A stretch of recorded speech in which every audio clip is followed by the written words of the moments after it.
Tour. Ayan, ang question ko is, bukod sa parents and family mo, sino yung gusto mong makita sa audience sa Araneta concert?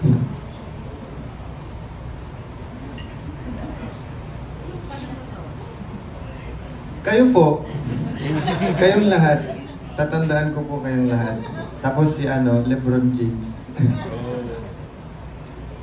Gusto ko lang po talaga makita kayong lahat na masaya tayo doon. So, yun. Okay. And, ba't ka natawa?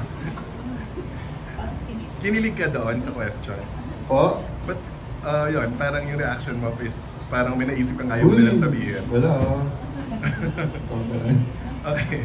Next question ko is, when you make a song, may setup ka bang gusto or may mood ka dapat na ganito ako? Can you share? Random lang po talaga siya. Pag kumakain ako, naliligo ako, kung may naisip ako na line, sinusulat ko siya, nire-record ko siya. Tapos kinakanta ko yung producers, instrumentalist.